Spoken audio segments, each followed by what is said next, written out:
Blog Talk Radio.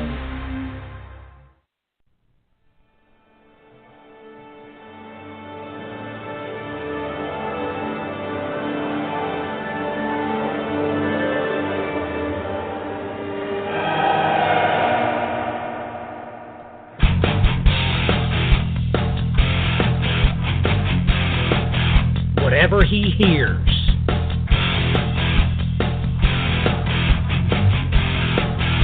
he will speak.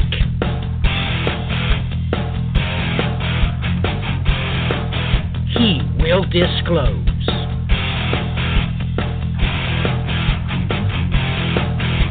What is to come? Welcome, ladies and gentlemen. Welcome to WI2C Radio. Revelation revealed. Timeline. It's all coming true.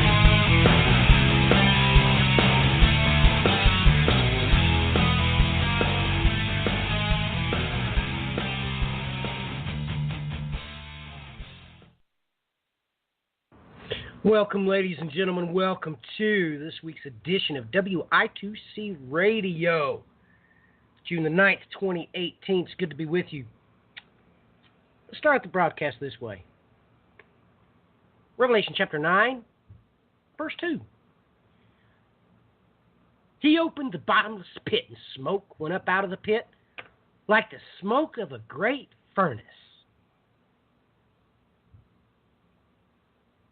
Ladies and gentlemen, don't you realize that exact phraseology uses can only direct you to Genesis chapter 19, verse 28. And he looked down toward Sodom and Gomorrah and toward all the land of the valley, and he saw, and behold, the smoke of the land ascended like the smoke of a furnace. This also has to take you to another chapter 19, that being Exodus. Now Mount Sinai was all in smoke because the Lord descended upon it fire, and its smoke ascended like the smoke of a furnace, and the whole mountain quaked violently. Riddle me, ladies and gentlemen. Who's the last person that pointed that out to you? Welcome, ladies and gentlemen. Welcome to the End Time Tribune. Riddle me this. Will you need your hinds feet in heaven? And tell me if you can. Will you be given the wings of an eagle so you can fly to heaven? Let's get this started with a kick, shall we?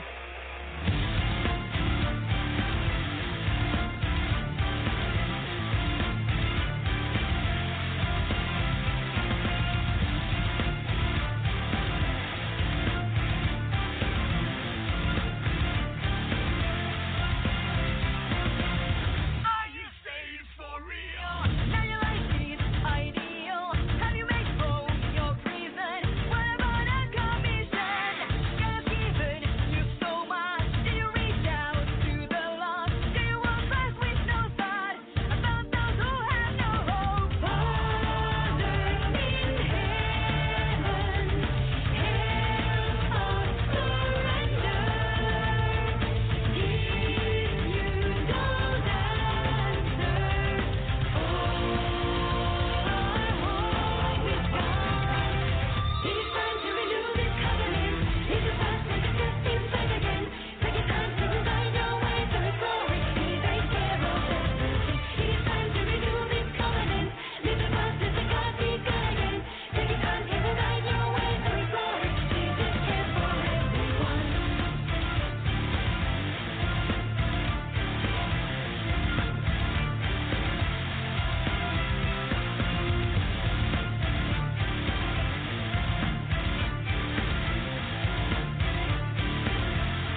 Welcome, ladies and gentlemen. Welcome to What Is to Come, WI2C Radio. Good stuff. I love that intro. We might get into that just a little bit, the topic of that, as it pertains to the whole of the chapter of Joel, chapter 2. But good stuff. Let's get the Bri on, and let's get his opening comments on what he thinks about an entire chapter being dedicated to the three woes. Brian? An entire chapter. I could have sworn there was a lot of other chapters dedicated to this.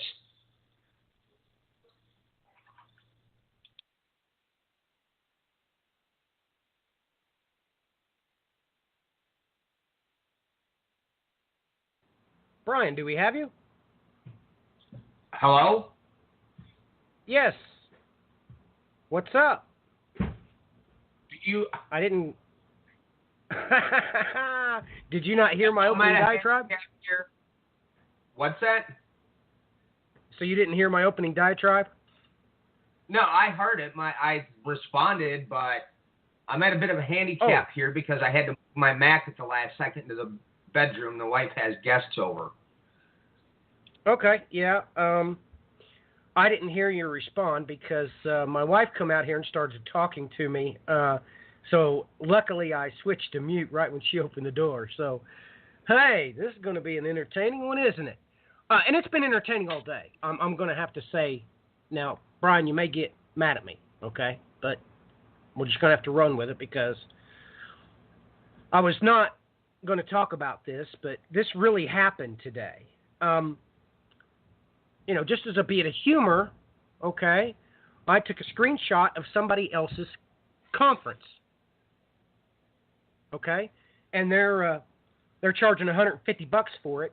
Well, on top of that, they charge you a fee of $250. I'm not sure what the fee is, but this is real.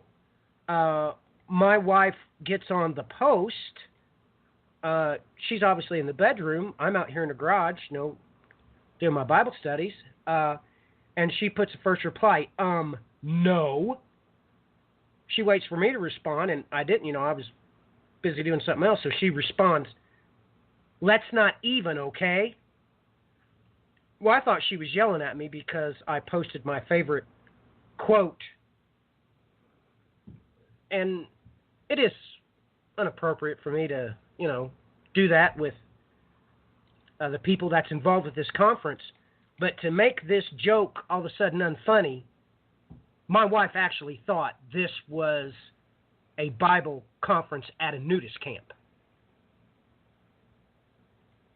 So I assure her that the person is fully accredited. And I went to his site to try to figure out why that's the name of his broadcast. That's the name of his website. It always has been, I believe.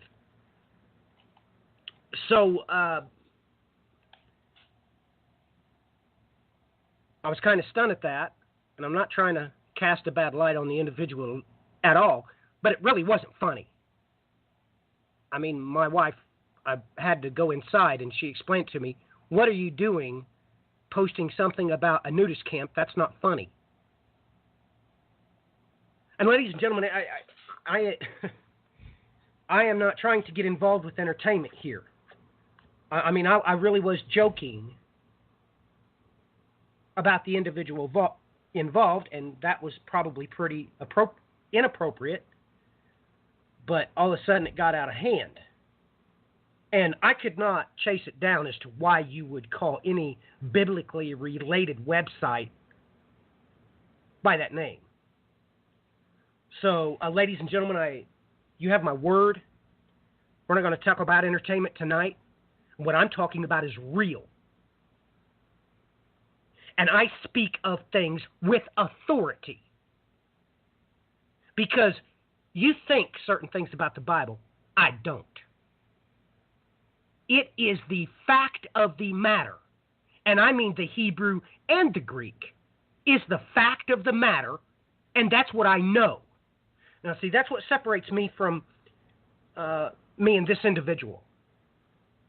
He may believe a whole lot of malarkey. I'm telling you, I don't believe the Bible. I'm telling you, I know it. There's a whopping big difference when it comes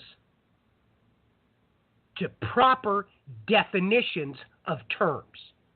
So I understand that upsets a lot of people because I come across that way, and some people had problems with me on YouTube speaking that way, that I speak 100% factually. I'm not wishy-washy. I don't believe anything about the Bible. I know it. So when you're trying to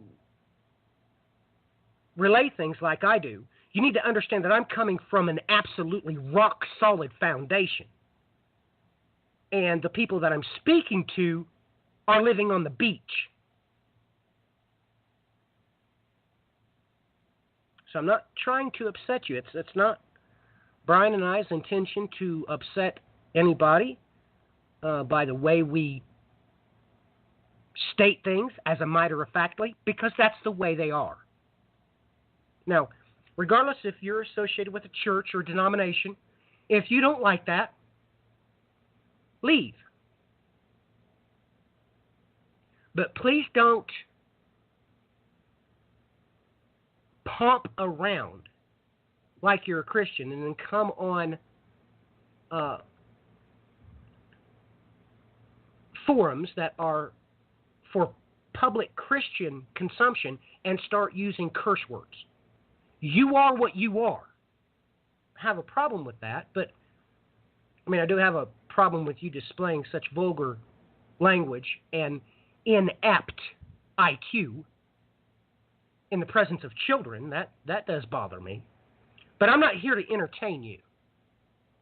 And what you get from me, you're going to get it matter-of-factly, because I don't believe like you. I know there's a whopping big difference. Now, that's not to say that I'm mean, and that's not to say that me and Brian don't argue in the background, because we do. Sometimes Brian disagrees with me, and he brings it to my attention, and we argue about it and come to an agreement as to what we're going to do and roll forward with, and nobody is any the wiser about it.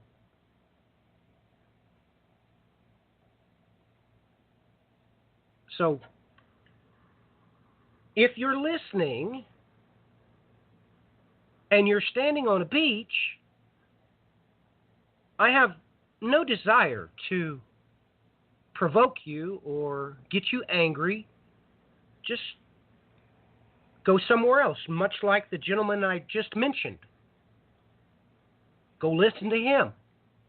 I have no emotional attachment to, people being mad at me for whatever reason.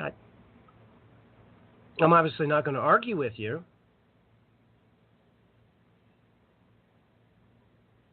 But we're not here to entertain. And that's what I did today. And it really kind of upset me because it got my wife mad at me. She actually thought I was joking about a nudist colony, and that's not funny. Once I got into the bedroom, because everybody knows she just had hip surgery, she was laying on the bed, trying to rest. So I was out here in the garage. I'm not in an office. Okay, I don't have an office. I'm literally in my garage. And, I go inside, and she's ticked. But, ladies and gentlemen, I didn't realize that the general public would... why in God's name would you name your website that if you are on an escapade declaring yourself to be a biblical expert? I have no idea, but that's for him. Well, I would hope his wife would want to resolve that situation, but at any rate, I have nothing against him or whatever, and it was just a joke, and I didn't mean to,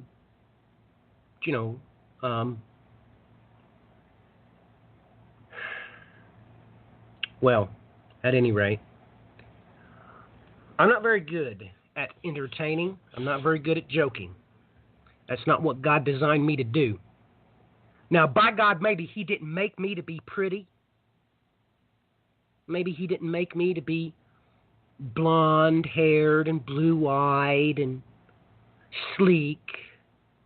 Maybe I'm not appropriated to be a model for a cover of Harlequin romance. But I'll tell you one thing, and by God, this thing you can take to the bank. He certainly forged me to be one thing, and that thing I am. And when it comes to that one thing, nobody does it better. Everybody else has these wishy-washy beliefs. No, I put it to the iron stylus and wrote it upon my heart. I don't know. Ladies and gentlemen, you have to understand this. I don't believe it. I know it. Now, if that's upsetting to you, I'm sorry.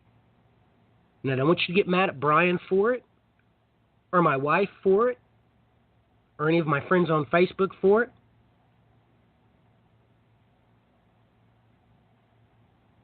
But the show started out, I was going to let it go, but right when we went live, my wife comes out. So the Holy Spirit is the one driving this show. He always has been. And you know, this is what you can know in your heart whenever Brian and I don't do a broadcast, or I don't do a broadcast, or I don't do something, and you're expecting me to do it. You want to know why it don't happen? Because the Holy Spirit don't do it. I mean, I just had a few emails that people were upset that me and my wife didn't get a chance to get on and do Tiny Chat. Well, guess what? It's not my fault. I am faithful. I have always been faithful 100% of the time. I've gone on the air sick. Well, actually, I'm pretty near to the point of losing my voice now. I've been coughing so much. 100% of the time, if I can take the shot, you can bet your bottom dollar the trigger's going to get pulled.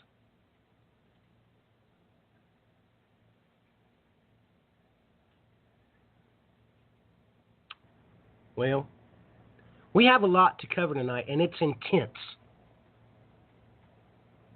Now, there's been a whole bunch of garbage, cunningly devised fables, invented even about Joel chapter 2. Because what's been lied about, no sense for me to mince words, these SS shepherds lie to you. Because that's what the fat sheep want to hear. But Joel chapter 2 says some very dire things. By the way, it tells you up front, the next celestial incursion which you will endure is he who sitteth upon the throne. Why hasn't your pastor taught you that when that's what Isaiah says, Jeremiah, Hosea, all of them? They all say that, yet they've all duped you into believing that you're going to see the nice, pretty face of a smiling Son of Man. No, that's not who you're going to encounter first. And when you do encounter him,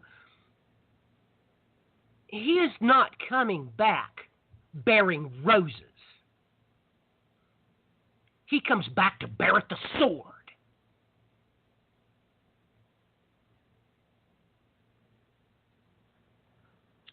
Well, haven't I mucked up this show so far?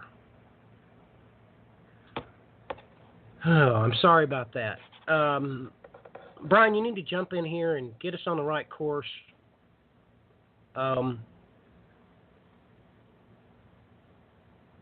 We need to talk about why it is that an entire chapter is dedicated to the three woes. I did bring up the two chapters quoted here. They're both 19s.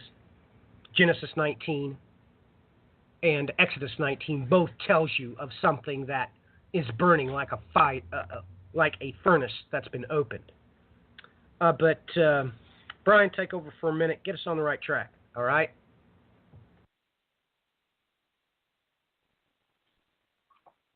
Well, as you had asked me and didn't hear earlier, you asked me about, isn't it interesting the whole chapter is dedicated to the woes, but I think I need to remind everybody that you're actually going to find out there's a whole lot more said about these woes.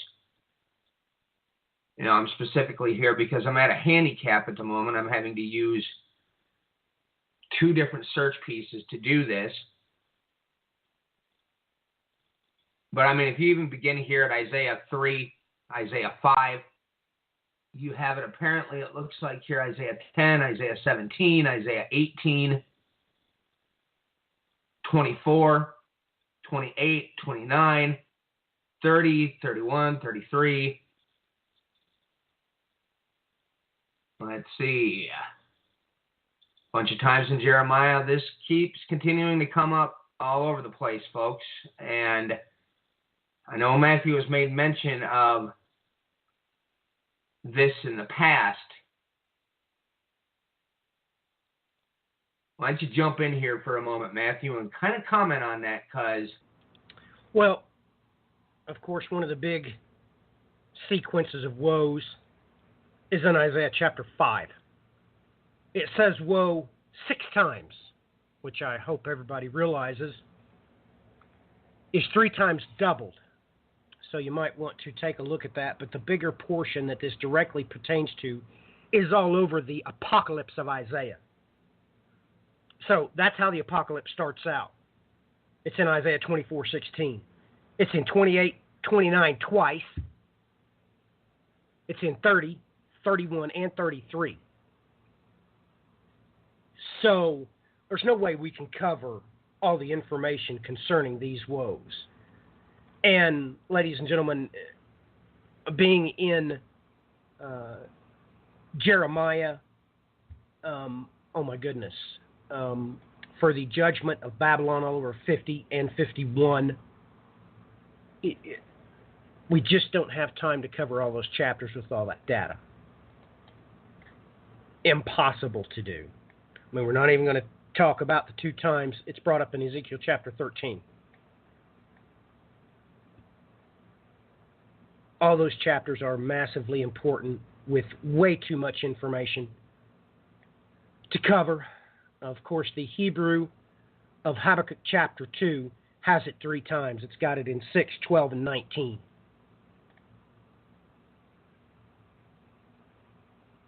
So this one, of course, is a direct one.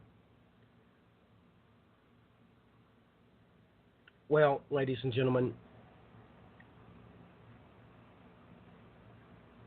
you just have to come to terms with this as a direct shot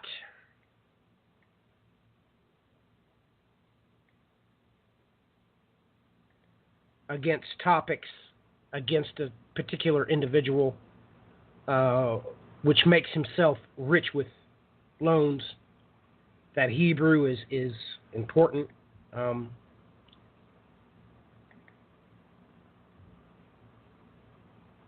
You know, I have to say this. If you don't have the wherewithal to understand that it's in Habakkuk chapter 2, verse 19, directly related to the image of the beast, I don't know what to tell you. I really don't. I don't even know what to tell you. But you might want to take a serious look at that first in the Septuagint version. Like I said, if you get it in the Greek, and search out the word there for woe, it's going to come alive. Then once you come to grips with that chapter in the Greek, switch it over to the Hebrew and prepare to have your mind blown away. And that's the entire spirit of this entire chapter. Let's go back and quote, okay? Last verse, chapter 8.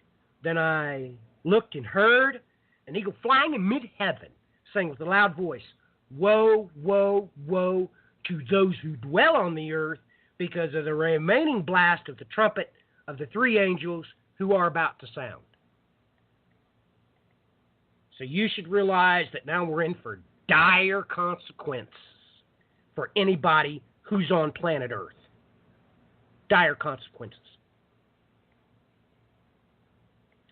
Let's take a read of it, shall we? We shall read... Well, we'll read to verse 12. That's when he puts a cap on this one, so Brian and I can share our thoughts about it. Tonight we'll be reading out of the KJV. For those of you that's what you're familiar with, you've grown up with it, you've never even owned a different translation, so it's inappropriate for Brian and I to put a hindrance on you. So we'll just read it out of the KJV. So the rest of you that are looking in modern translations, just follow along the best you can. They line up fairly well. But we need to remember those that have been crowned with silver. They are due honor.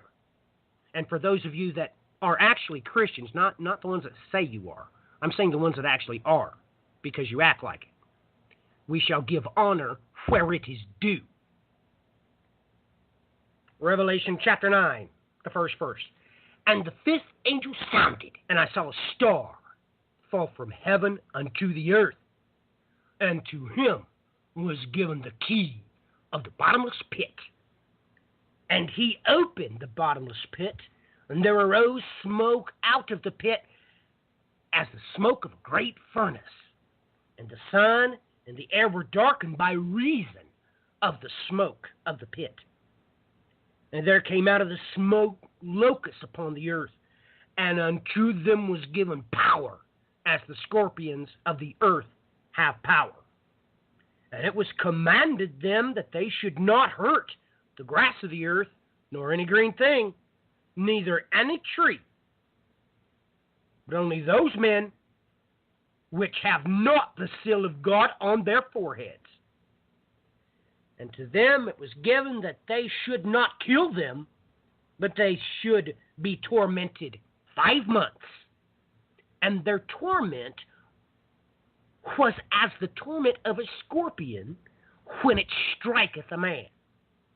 And in those days men shall seek death, and shall not find it, and shall desire to die, and death shall flee from them. And the shapes of the locusts were likened to horses prepared for battle. And on their heads were crowns like gold, and their faces were as the faces of men. And they had hair as the hair of a woman, and their teeth was as the teeth of lions. And they had breastplates as it were of iron, and the sound of their wings was as the sound of chariots of many horses running into battle. And they had tails like unto scorpions. And there were stings in their tails, and their power was to hurt men 5 months. And they had a king over them, which is the angel of the bottomless pit, whose name in Hebrew tongue is Abaddon, but in the Greek tongue hath his name Apollyon. One woe is past, and behold, there come 2 more woes hereafter. Brian, your thoughts on the opening verses there? Very powerful. Wow, a whole lot goes on, and God has to give us a whole lot of details here about this very first trumpet, or the 5th trumpet, in this chapter. It's the first trumpet in this chapter, trumpet number 5. Wow, so much information there. Brian?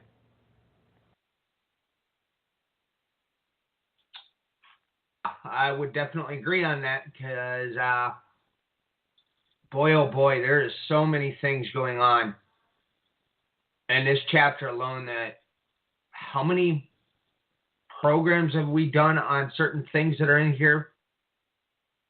It's just quite something else. This first verse here says a whole lot.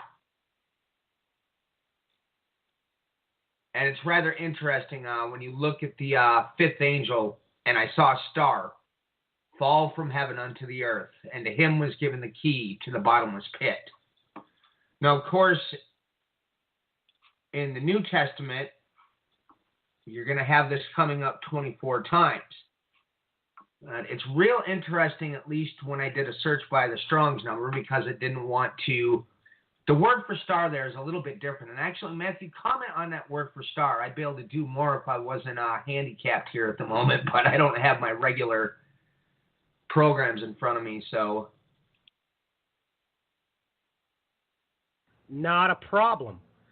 Are you wanting me to cover the Greek or the Hebrew? I would like to do both. I guess I should. Go for it either way. I've noticed that word for star there has a little bit of an extra kick to it in the Greek, and I don't really have access to doing this in the Hebrew quite as easily as normal. So, all right, not a problem. Let's talk about the Greek. This word here, ladies and gentlemen, for star is G792. It's aster. Of course, you probably know that. From the Old Testament, King James Version, the asteroth. Yes, that's the same. That is the root word for the same word in Greek. It's the same exact word. So, saying that in Greek, now you know where it all comes from. That word comes from the Greek for star. And when you take a look at it, this is in the singular accusative sense. So this is a very particular star. And when we take that same word there to the Greek, and we're going to look for the exact case and form. Now, remember, ladies and gentlemen, that in the Greek, this can have up to 8 different forms, up to 8 different types of ways this word can be quoted. But its exact case and form is only 4 times. We just read one, and it's the last time. The other time, you got to go to Matthew chapter 2 or Revelation chapter 2. You don't have a choice. Now, with that being said, Brian and I did a lot of work on that about the simple fact that this star, when it pertains to having stopped over Jesus, ladies and gentlemen, that's very important when it comes to celestial cosmology. For one thing, that means that the star is in opposition. That means that you're in place in the heavens. You know, our planet goes around the sun. So let's take the star Sirius. A lot of people knows about that star. It's the dog star. That's only in opposition exactly one night per year. That's when it's exactly opposite of us in the heavens from the sun. So you have to realize that plays massively into celestial cosmology and to why this star came to rest over Jesus. But here it is in Matthew chapter 2, verse 2, saying, "Where is he that is born King of the Jews?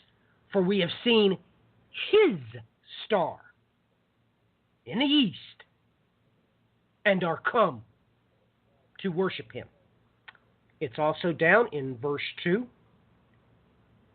When they saw the star, they rejoiced with exceedingly great joy. It's also in Revelation chapter 2 and verse 28 in direct context with this rod of iron that Christ will rule with. I'll read the one before it so everybody understands the context I just said, verse 27. "And he shall rule them with a rod of iron. As vessels of potter, they shall be broken into shivers, even as I have received of my Father. And I will give him the morning star. He that hath an ear, let him hear what the Spirit saith unto the churches." So it's right there for this particular individual group. And we know that this is, well, it's half that the rod will rule with. Everybody remembers the 2 sticks in prophecy. They're joined together. This is what's being alluded to here. This is in direct relation with what we just got, the same group in Revelation chapter 7. He mentions them here. Okay, so we have to mention primus resurrexerit. You have to realize, stop the bus. Those that were just numbered are headlong in the tribulation. Verse 4, "And it was commanded them that they should not hurt the grass of the earth, nor either any green thing, nor any tree, but only those men which did not receive the seal of God on their foreheads. So these 144,000 of Primus Resurrexerit are right there in the game in their midst. But they cannot be touched. Now I want to brings everybody's attention over on End Time Tribune Media. Brian went through a lot of work to post a very important blog post on this.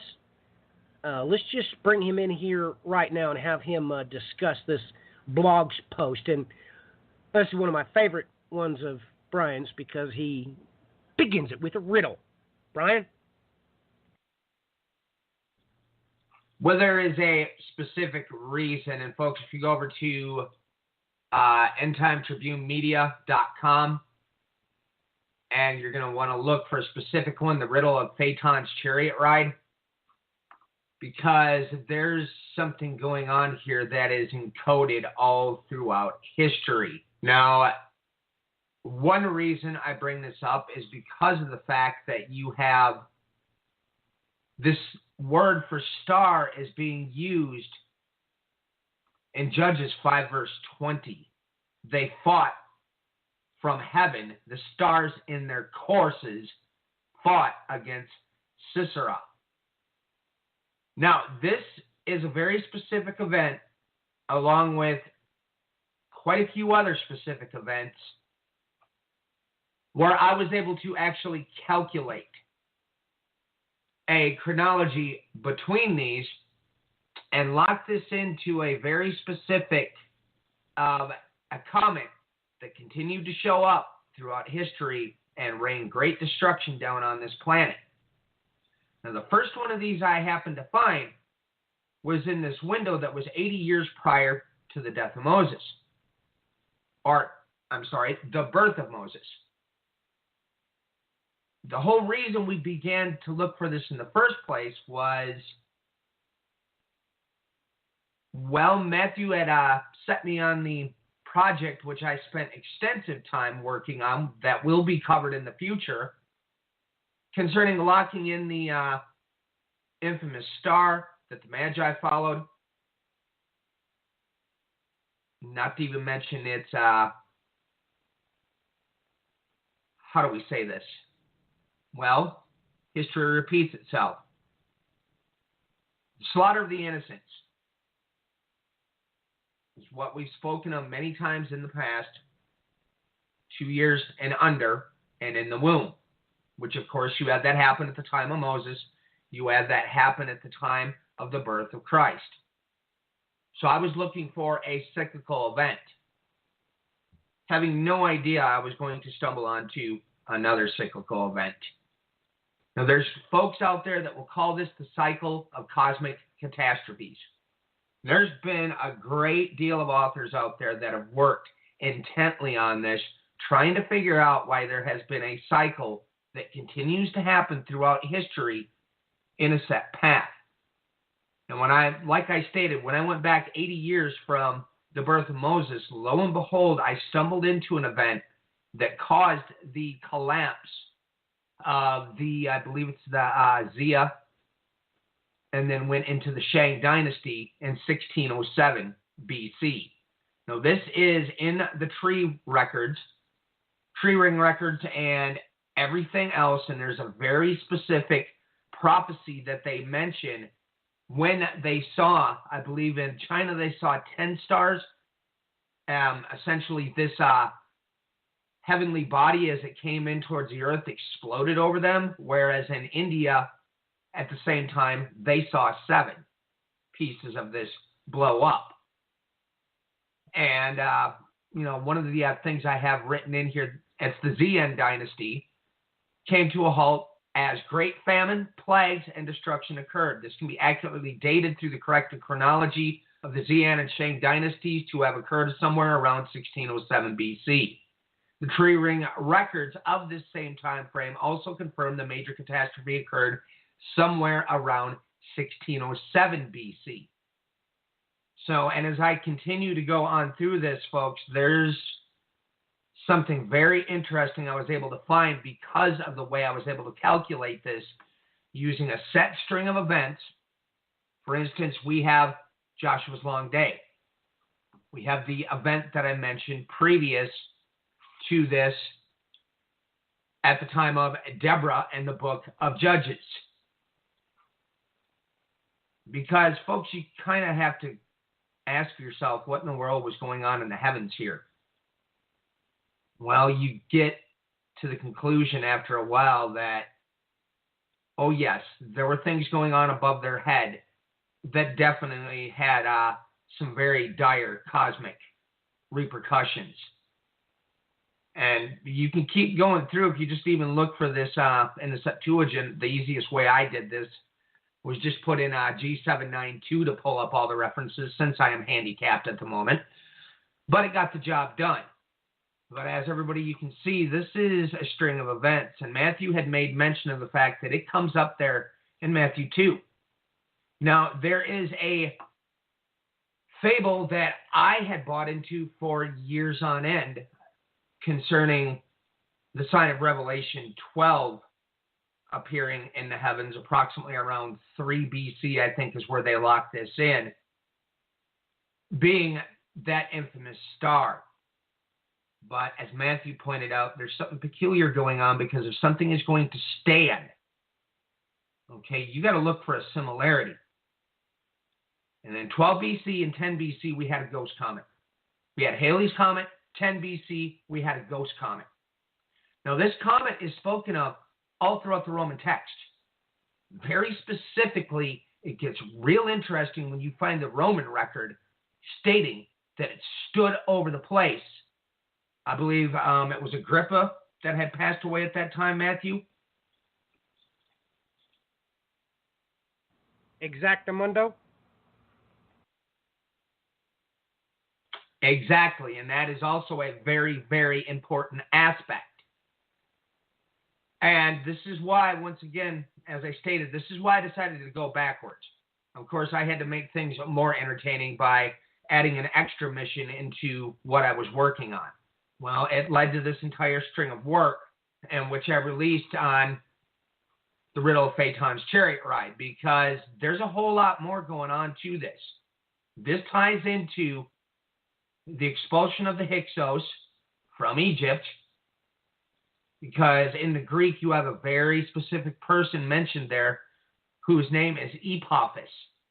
That Hyksos last king at their expulsion, his name was Epaphus. So now you know you're not dealing with coincidences here, because there is a celestial event that also transpires at this time. So you begin to realize there's a pattern here. And folks, the version that I posted here, you see the old one that I had up on the Bands of Time website was edited because I took something out that I decided to leave in this one. Because you have something happen here with the Fall Feast of 1965 and the comet Ikea Sakai, where this comet continues to make its course starting here in 1965 from August 29th up to the 29th of Elul, which is Rosh Hashanah, and so on. This goes into, let's see here. Yep, 5725 into 5726. You have a very interesting string of events happening here. You can go over to the website and take a look at this. For those that follow my Twitter at Overt Attention Show, you can see the post up there, and I've even got it over on the Facebook page for End Time Tribune Media. So I don't want to take up the entire show explaining this, because this whole thing needs another show anyways. No doubt about that. It's absolutely amazing that people don't know a lot of things that you that you just talked about, we've done so much work, so many different venues. It's just off the charts. Let's talk about this a little bit, ladies and gentlemen. You have to come to grips as to the reason why there's some massive things that's mentioned here, especially with you can't die here. Death flees from you. Now, if you don't realize that that's quoting a couple of different chapters when they will hide in the hills and, hide in the rocks and all those sorts of things, you don't realize that those are quoted in multiple places in the Old Testament. I mean, you're talking about Isaiah chapter 2. Hosea chapter 10 mentions it. This time. Because you have to understand why you're given the name of the angel. And, of course, my son just loves that because you're not allowed to know his name. Because you're given both versions. You're given two names for him, Abaddon and Apollyon. You need to come to grips with who give him this key.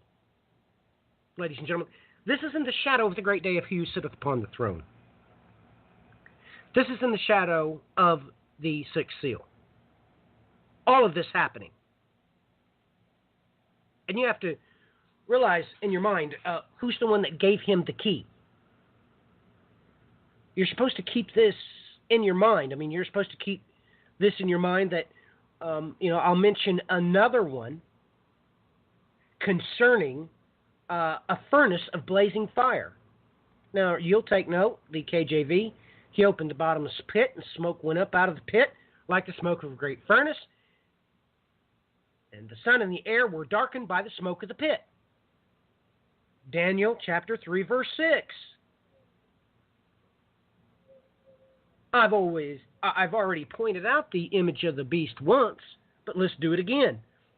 But whoever does not fall down and worship shall immediately be cast into the midst of what? A furnace of blazing fire. So you should realize all these things are coming to bear. Now, the simple fact, ladies and gentlemen, that he's wanting to take you to the event of Genesis 18 and 19, because this is the exact thing that happened in Sodom and Gomorrah. And he looked down toward Sodom and Gomorrah and toward all the land of the valley, and he saw, and behold, the smoke of the land ascended like the smoke of a furnace. Same exact wordage there used. There is no consternation as to what was being nuked in that valley, ladies and gentlemen. No consternation. We know that this is the second incursion, beyond any shadow of a doubt. The host of heaven falling. Oops. No, Brian, go ahead. Well, I was just going to state real quickly, we've even found evidence of historical records that are pointing out to a cosmic celestial event that took place also at the time of Sodom and Gomorrah. It was one of those that was a little bit hard to trace through because of the limited information concerning this specific tablet that they found. And yet God provided us with that tablet, didn't he? But ladies and gentlemen, there's no doubt about what was going on in the valley. This is talked about. You should know exactly what it is that's in this a pit. I mean, the New Testament comes out and tells you just exactly, what they did, how it happened, what the deal was. It's talked about in Job, and it's talked about in 2 Peter. And it goes to great lengths to tell you here, for if God did not spare the angels when they sinned, but cast them into hell, that is not Hades. It's never been Hades. And in the King James Version, it says the same thing, hell. Ladies and gentlemen, I'm here to tell you, that is not hell. That is Tartaros. It's Tartarus. It is, well, ladies and gentlemen, look that up in all, any resource you can get your hand on. It is the prison for the angels. And it says here, the KJV, of course, into chains of darkness. Now, you'll take note that particular word there for darkness, it's that Greek word zarphos. And guess what? In the Greek, that was the type of darkness that surrounded the abyss sevenfold. So he's really coming out and telling you, of course, they're reserved for judgment. Okay? Coming right out and telling you what it is that's in this pit that's just been unleashed. That's why the very next verse in 2 Peter tells you the full meal deal. And spared not the old world, but saved Noah. Then what's the next verse it uses? It says, and turning the cities of what? Sodom and Gomorrah. So it does this, comes right through and marches you right through it with 2 Peter chapter 2, verse 4, verse 5, and verse 6. It marches you right through it so you know exactly what's going on. Now, Jude goes to explain more, the KJV, and the angels which kept not their first estate, but left their own habitation, he hath reserved an everlasting change under darkness. Guess what? There's that magical word that's used in the Greek, again, only for the darkness that surrounds Tartaros, or the abyss, unto judgment for the great day. So, ladies and gentlemen, I'm not going to get too deep in it, but you know exactly what occurred in Genesis chapter 18 and 19. There is no consternation. What happens? It literally says that every man, woman, and child came to rape those angels, because these angels here for this incursion mentioned in Sodom and Gomorrah, they had come up with a tricksy way to get out of it. Let me just read the next verse in Jude. It comes right out and tells you in the Greek. Even as Sodom and Gomorrah and the cities about them, in like manner, giving themselves over to fornication. Yes, the angels come right out and did that. Going after strange flesh. Here is the kicker. Makes it perfectly clear that they did not protect themselves. So they were allowing themselves to be raped, and people was taking their spermata. Now, some very important points come up on this on the social networking site. And I know that those are crowned with silver. Watch. They don't comment and let anybody know that they're there. But a lot of important information went on over there, and you cannot see it unless you're my friend. So if I'm familiar with you, send me a friend request. You can take a look at that information that we talked about today. It's fantastically important. And I and my son are going to do a broadcast on that here, but I don't need to advertise that here. But, ladies and gentlemen, you just have to come to grips with what the Bible plainly states. And that's what comes out of this abyss.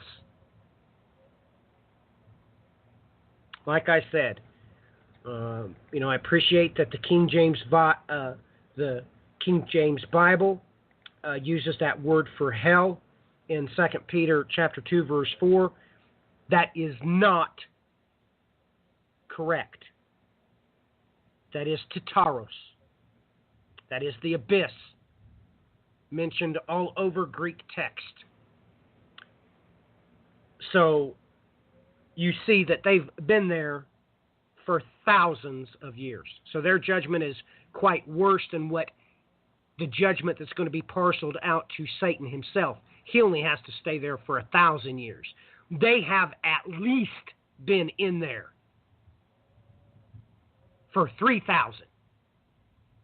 At least. Now, yes, that number's obviously older, but Brian and I really can't pin down that date. It's almost like God doesn't want us to know when that event took place. We've got one extra biblical tablet to consult when it comes to Sodom and Gomorrah. You can be well rest assured it's at least 3,000 years they have been locked up here, and they come out quite psychotic. And it's obvious that they come out to kill everything in their path. You're given a hint and the clue in this text as to the identity, of course, because it goes way out of its length to remind you that they are Ceteros as their seed. You've been taught all about that in the book of Daniel, illicitly chapter 2. But here it wants to make sure that you understand. It points out their breastplates of Ceteros in the Greek. It's iron. That's their foundation. Making sure that you understand that. But they obviously come out quite psychotic, so they are ordered from the get-go, don't kill anybody. You're not allowed to kill anybody. You're only allowed to torment them for 5 months. Let's ask Brian, what's special about 5 months? What's God trying to remind us of there? What else was 5 months in the Bible, Brian?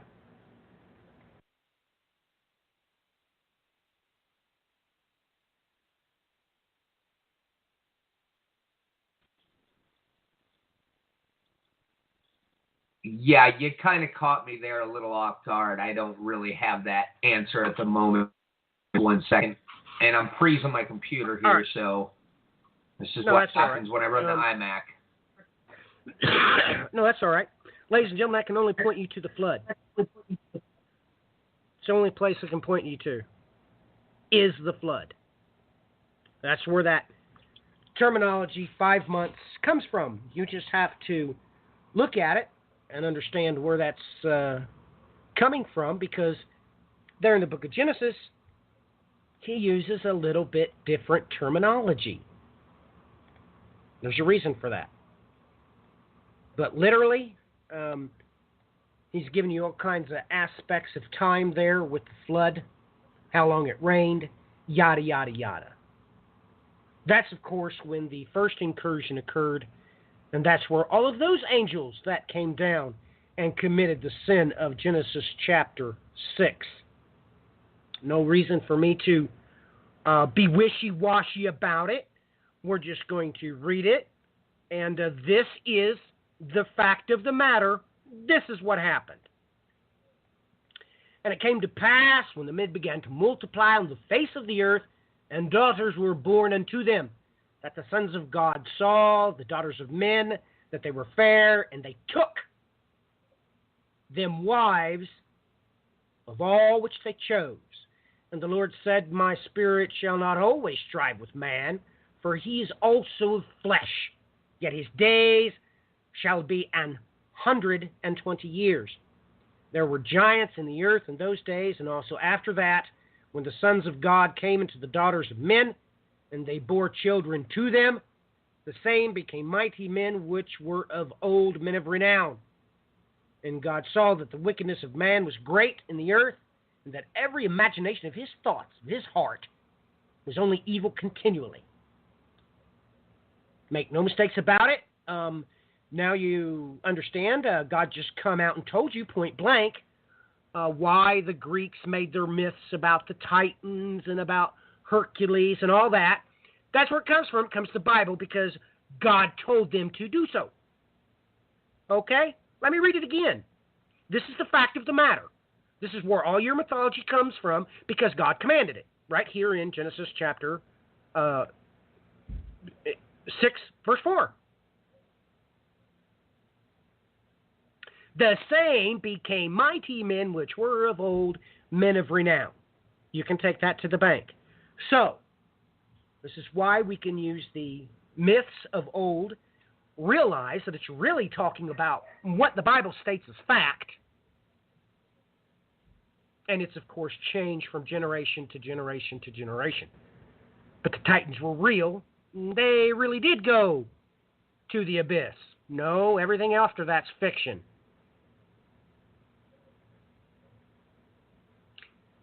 As far as today's concerned, but God just told you they are going to get out. And that comes with massive repercussions because, you're told outright that, yeah, they've been in there for way too long, they've turned psychotic, and they're going to kill everything in their path, and they have to be restricted by the one that's set over them, this Abaddon, this Apollyon that has been given the key to the shaft of Tartarus. So, with that in mind, we're also given the aspect of them having wings. The reference to chariots, hear the sound, the whole 9 yards. Make sure that you know that they're wanting to rush into battle and slaughter everything. And now they must be really ticked off because God says they can't kill anybody. They can only torment them for 5 months, the same amount of time that these were tormented during the flood. That infamous 150 days that really can't get calculated because, literally speaking, now that God has changed time, now we only have, a half a day between two moons, so it's impossible to get 150 days in solid month cycles unless you go back to the days of Noah.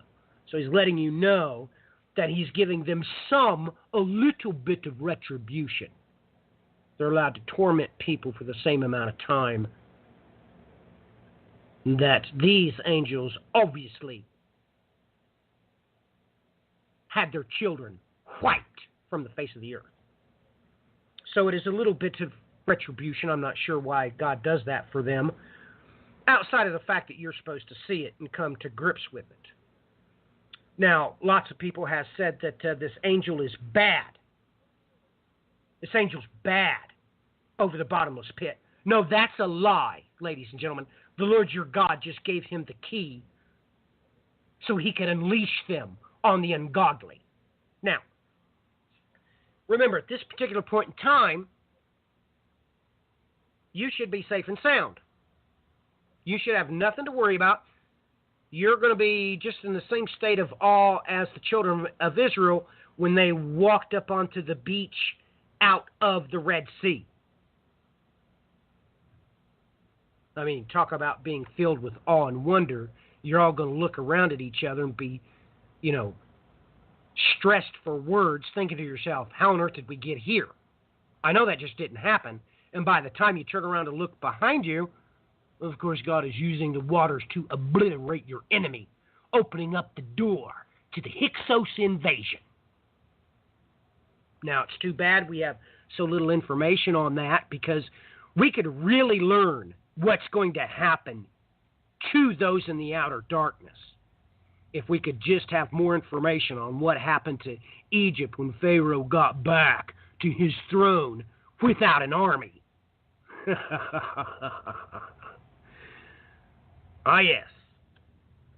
So with that in mind, absolutely amazing, everything here. But, yeah, Brian, go ahead. Well, have more information? We discussed that already. We got plenty of information. And once again, I guess that goes into another topic we're going to have to discuss at great length here in the future as well, concerning that infamous Hyksos and greater Hyksos. And, let me point out something here real quick, folks. This is a discussion that Matthew and I have had in the background. If you want to know who's in charge of the show at a specific moment in time, well, all you have to do is look at Egypt. Because if you look at the ancient world, everybody seemed to go and grab that place. And that is part of that southward quadrant. And that's all I'm going to say on that for the time being, because this is going to be part of the crucible coming up here in the future. Yes, it most certainly is. We've got a crucible in the pocket, ladies and gentlemen. We've already got one recorded. It's going up tomorrow as soon as possible. Oh my goodness, we got a whole lot to cover. All right, are you ready for me to read the next stanza, Brian? Or did you want to talk more about this? I mean, you haven't got to talk about the locust or anything. So was you wanting to cover some about that? There's a billion aspects in there that you pretty much hit dead on the head. And I mean, folks, there's so many misconceptions going on out there concerning so many of these things that it's to the point of utter ridiculousness. Now, luckily enough, Matthew made a bit of a reference to some of these things are being cleared up in the background as we speak.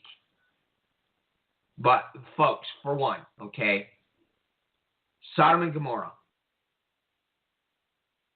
as you pointed out, those were angels.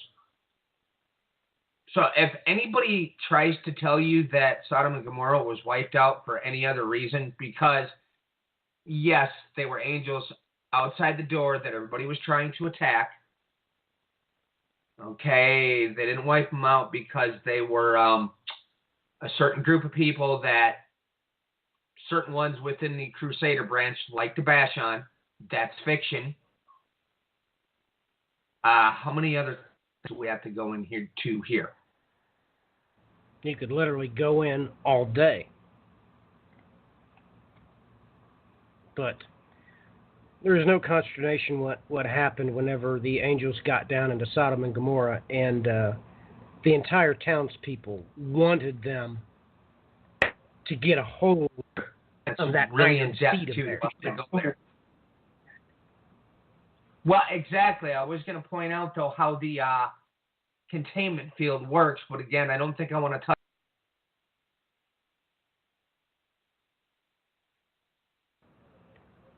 Oh my goodness, did we lose Brian? Folks, and there's a mechanical field doing this. Yes, there is. We're going to go ahead and jump to break now.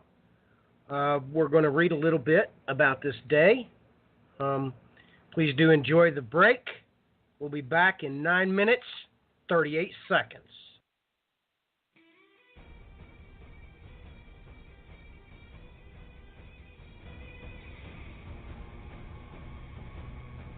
Isaiah 2. The word that Isaiah the son of Amoz saw concerning Judah and Jerusalem.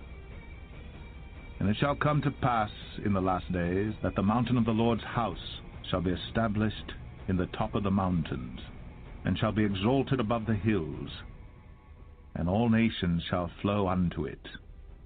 And many people shall go and say, Come ye, and let us go up to the mountain of the Lord, to the house of the God of Jacob, and he will teach us of his ways, and we will walk in his paths. For out of Zion shall go forth the law, and the word of the Lord from Jerusalem. And he shall judge among the nations, and shall rebuke many people, and they shall beat their swords into plowshares, and their spears into pruning hooks. Nation shall not lift up sword against nation, neither shall they learn war any more. O house of Jacob, come ye, and let us walk in the light of the Lord. Therefore thou hast forsaken thy people, the house of Jacob, because they be replenished from the east, and are soothsayers like the Philistines, and they please themselves in the children of strangers. Their land also is full of silver and gold, neither is there any end of their treasures. Their land is also full of horses, neither is there any end of their chariots. Their land also is full of idols. They worship the work of their own hands, that which their own fingers have made. And the mean man boweth down, and the great man humbleth himself. Therefore forgive them not. Enter into the rock, and hide thee in the dust, for fear of the Lord, and for the glory of his majesty. The lofty looks of man shall be humbled, and the haughtiness of men shall be bowed down, and the Lord alone shall be exalted in that day. For the day of the Lord of hosts shall be upon every one that is proud and lofty, and upon every one that is lifted up, and he shall be brought low. And upon all the cedars of Lebanon that are high and lifted up, and upon all the oaks of Bashan, and upon all the high mountains, and upon all the hills that are lifted up, and upon every high tower, and upon every fenced wall, and upon all the ships of Tarshish, and upon all pleasant pictures. And the loftiness of man shall be bowed down, and the haughtiness of men shall be made low. And the Lord alone shall be exalted in that day. And the idols he shall utterly abolish. And they shall go into the holes of the rocks and into the caves of the earth for fear of the Lord and for the glory of his majesty, when he ariseth to shake terribly the earth. In that day a man shall cast his idols of silver and his idols of gold, which they made each one for himself to worship, to the moles and to the bats, to go into the clefts of the rocks and into the tops of the ragged rocks for fear of the Lord, and for the glory of his majesty, when he ariseth to shake terribly the earth. Cease ye from man, whose breath is in his nostrils, for wherein is he to be accounted of? Joel 2. Blow ye the trumpet in Zion, and sound an alarm in my holy mountain. Let all the inhabitants of the land tremble, for the day of the Lord cometh, for it is nigh at hand, a day of darkness and of gloominess, a day of clouds and of thick darkness, as the morning spread upon the mountains, a great people and a strong. There hath not been ever the like, neither shall be any more after it, even to the years of many generations. A fire devoureth before them, and behind them a flame burneth. The land is as the Garden of Eden before them, and behind them a desolate wilderness, yea, and nothing shall escape them. The appearance of them is as the appearance of horses, and as horsemen, so shall they run.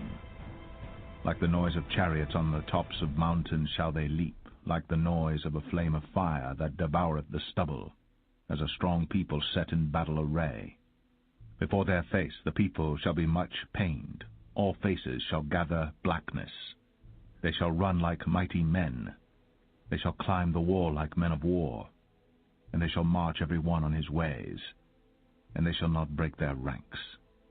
Neither shall one thrust another. They shall walk every one in his path.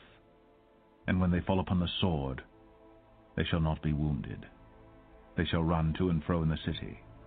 They shall run upon the wall. They shall climb up upon the houses. They shall enter in at the windows like a thief.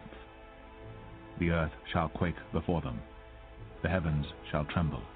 The sun and the moon shall be dark, and the stars shall withdraw their shining. And the Lord shall utter his voice before his army, for his camp is very great, for he is strong that executeth his word. For the day of the Lord is great and very terrible, and who can abide it? Therefore also now, saith the Lord, turn ye even to me with all your heart, and with fasting, and with weeping, and with mourning, and rend your heart, and not your garments, and turn unto the Lord your God, for he is gracious and merciful, slow to anger, and of great kindness, and repenteth him of the evil. Who knoweth if he will return and repent, and leave a blessing behind him, even a meat offering and a drink offering unto the Lord your God? Blow the trumpet in Zion, sanctify a fast, call a solemn assembly, gather the people, sanctify the congregation, assemble the elders, gather the children, and those that suck the breasts. Let the bridegroom go forth of his chamber, and the bride out of her closet. Let the priests, the ministers of the Lord, weep between the porch and the altar, and let them say, Spare thy people, O Lord, and give not thine heritage to reproach, that the heathen should rule over them. Wherefore should they say among the people, Where is their God? Then will the Lord be jealous for his land, and pity his people. Yea, the Lord will answer and say unto his people, Behold, I will send you corn, and wine, and oil, and ye shall be satisfied therewith. And I will no more make you a reproach among the heathen, but I will remove far off from you the northern army, and will drive him into a land barren and desolate, with his face toward the east sea, and his hinder part toward the utmost sea. And his stink shall come up, and his ill savour shall come up, because he hath done great things. Fear not, O land, be glad and rejoice, for the Lord will do great things. Be not afraid, ye beasts of the field, for the pastures of the wilderness do spring, for the tree beareth her fruit, the fig tree and the vine do yield their strength. Be glad then, ye children of Zion, and rejoice in the Lord your God, for he hath given you the former rain moderately, and he will cause to come down for you the rain, the former rain, and the latter rain in the first month. And the floors shall be full of wheat, and the vats shall overflow with wine and oil. And I will restore to you the years that the locust hath eaten, the cankerworm, and the caterpillar, and the palmer worm, my great army which I sent among you. And ye shall eat in plenty, and be satisfied, and praise the name of the Lord your God, that hath dealt wondrously with you. And my people shall never be ashamed. And ye shall know that I am in the midst of Israel, and that I am the Lord your God, and none else, and my people shall never be ashamed. And it shall come to pass afterward that I will pour out my spirit upon all flesh, and your sons and your daughters shall prophesy, your old men shall dream dreams, your young men shall see visions, and also upon the servants and upon the handmaids in those days will I pour out my spirit. And I will show wonders in the heavens and in the earth, blood and fire and pillars of smoke. The sun shall be turned into darkness, and the moon into blood, before the great and the terrible day of the Lord come. And it shall come to pass that whosoever shall call on the name of the Lord shall be delivered. For in Mount Zion and in Jerusalem shall be deliverance, as the Lord hath said, and in the remnant whom the Lord shall call.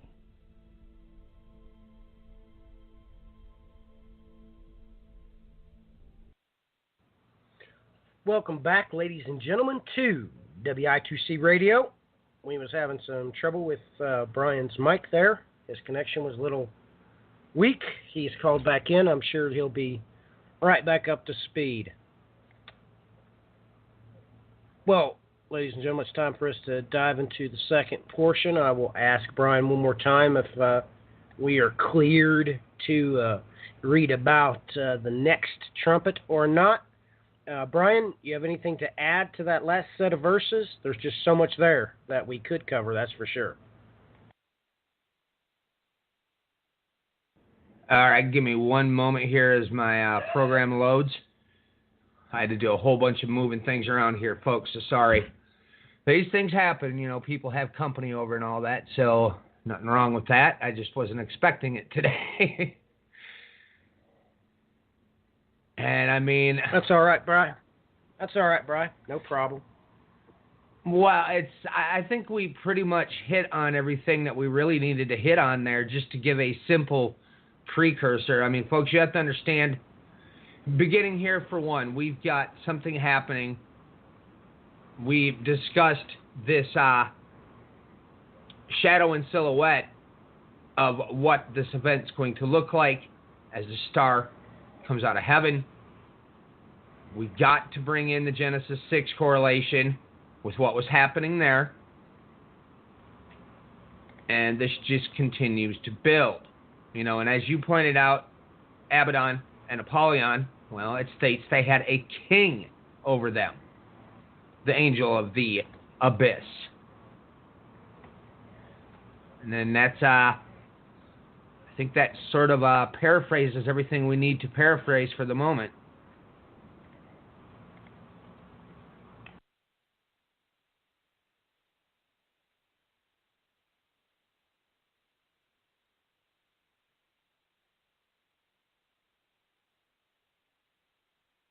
Matthew, did I lose you? No, I forgot to unmute myself. Let me just say everything I was saying again. Let's get to the text, ladies and gentlemen. Boy, it's been a rough ride tonight. Yes, the spirit is willing, but the flesh is weak. Brian and I just seem to be mucking this up just as much as we can, but the spirit is, of course, willing. We're going to talk about right from the opening. Let's do a refresher course on last week. Okay, just a little bit. I'm going to read about the golden altar. Just take note, that's only talking about one altar. To get that information, you got to go to Exodus chapter 40. It's mentioned there in verse 5 and 26 of Exodus chapter 40. The very last chapter of the Exodus. You all need to know and understand that. So, chapter 9, verse 13. And the sixth angel sounded, and I heard a voice from the four horns of the golden altar, which is before God, saying to the sixth angel which had the trumpet, loose the four angels which are bound in the great river Euphrates. And the four angels were loosed, which were prepared for an hour, and a day, and a month, and a year, for to slay a third part of men. And the number of the army of the horsemen were 200,000. And I heard the number of them, and thus I saw the horses in the vision, and them that sat on them, having breastplates of fire, and of jacinth, and brimstone, and the heads of the horses were the heads of lions, and out of their mouths issued fire, and smoke, and brimstone. By these three was a third part of men killed, by the fire, and by the smoke, and by the brimstone which issued out of their mouths. For their power is in their mouth, and in their tails, for their tails were like unto serpents, and had heads, and with them they do hurt. And the rest of men which were not killed by these plagues, yet repented not of the works of their hands, that they should not worship devils, and idols of gold, and silver, and brass, and stone, and of wood, which neither can see, nor hear, nor walk, neither repented they of their murders, nor of their sorceries, nor of their fornication, nor of their thefts. Ladies and gentlemen. Ladies and gentlemen. Boy, if that's not a whopping set of verses, I don't know what is. Let's pass the mic off to Brian so he can be shown the respect of first comments. Brian, your thoughts on this next trumpet?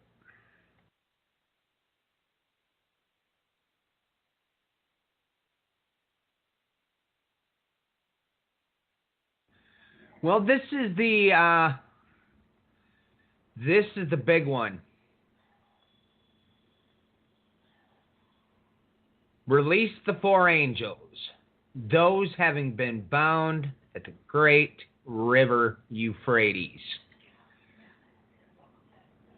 Folks, this river Euphrates event ties into so many other places coming up here in the future within the book of Revelation. Most notably, when you stop to consider that this is a precursor to the kings of the East. And, it's ironic we're dealing with the four angels, and yet, as Matthew has made mention and reference to many times, we have a fifth. And the best way to put it is in the midst of the rivers. But nonetheless, you see this absolute spot being mentioned again, time and time again. And there's even aspects that are going to tie into things that we have coming up in the future. For instance, the infamous rise of the he-goat and some very peculiar things that happens when he gets near these rivers. But this is all kinds of very important here. Because, I mean, even if you look at this, with the number of armies of the cavalry was 2 myriads of myriads in this translation. Sorry, folks, let me point that over to the KJV. And the KJV, obviously, we got the number of the army of the horsemen were 200,000, and I heard the number of them. And thus I saw the horses in the vision, and then, of course, we go on to get some extreme details here. Go ahead, Matthew. Yeah, I want to point everybody to the Battle of Siddim. My son did a pretty good paper write-up on that on BibleSourceCode.com, which is no longer available. That's expired here this week, I think. So I don't know if we'll make that available again, or if perhaps he and I and Brian might do a broadcast on that as well. But ladies and gentlemen, it's pretty important that, well, you get the gist of this. You think in your mind that everybody is going to be killed by this army, right? That's what you're thinking. But that's not what it says. It's not what it says. It says specifically that, and out of their mouths issued fire, smoke, and brimstone. By these three was a third part of men killed.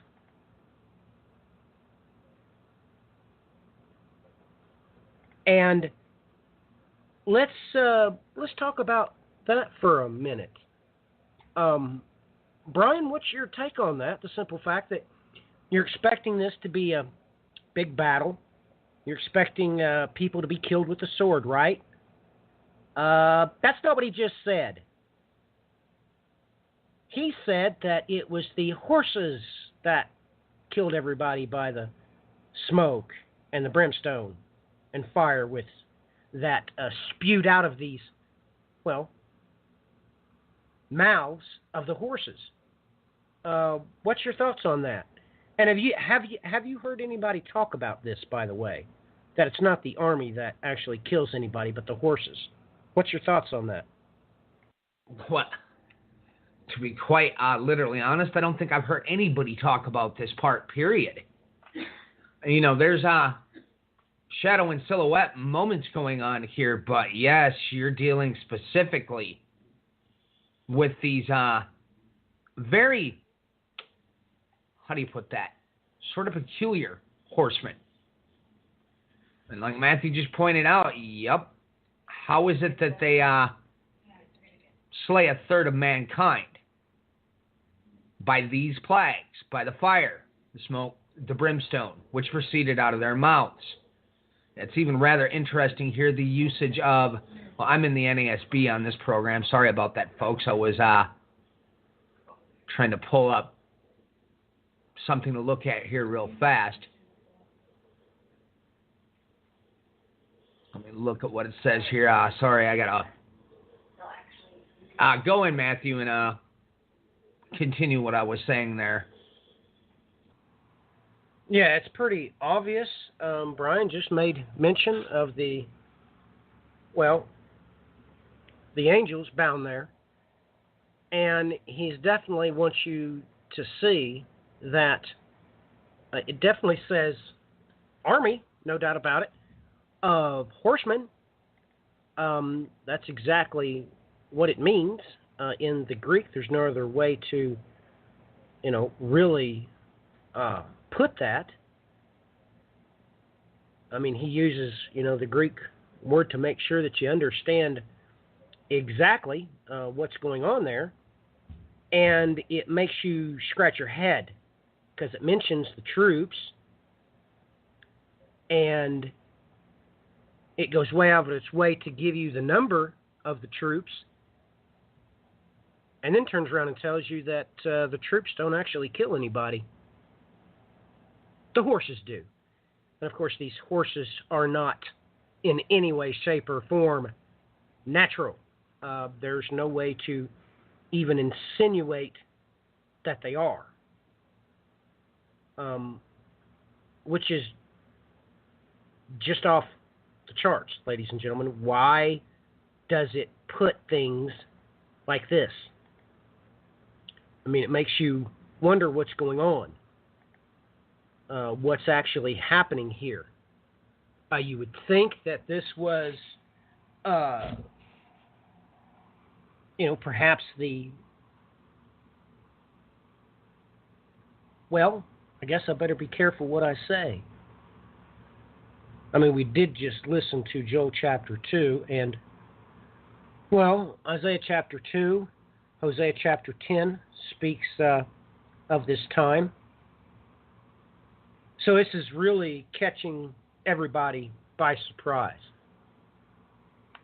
us talking about this, because, nobody else is going to talk about the simple fact that it's the horses that do the killing, and they're not exactly natural. It certainly tells you their coloring. It tells you, the heads of the horses were like lions. They were fire-breathing, and their tails were like snakes, like serpents. So if anybody was thinking that this was just a natural horse that you would ride, no, it's not at all. These aren't natural in any way, shape, or form. So, Brian, your thoughts on that? In the Greek it's hippos. It's where you get the word hippopotamus from, hippos. But do you think we're dealing with, chimeric sort of entities, or do you think that these are divine in nature? Do you think these are angels that are the horsemen? What's your thoughts?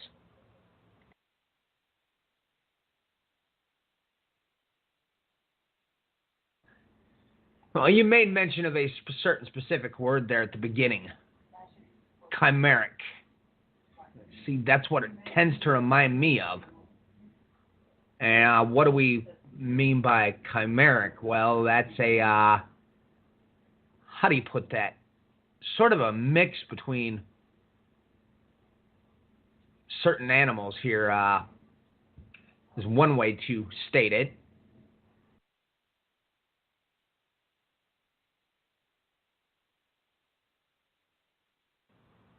Yeah, ladies and gentlemen, by chimeric, and Brian and I did a broadcast on this. I think it was on the Prophetico, about the usage of chimera in the Bible.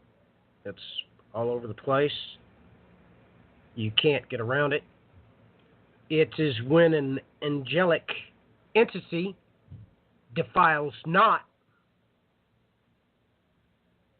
the daughters of men, but they defile animals.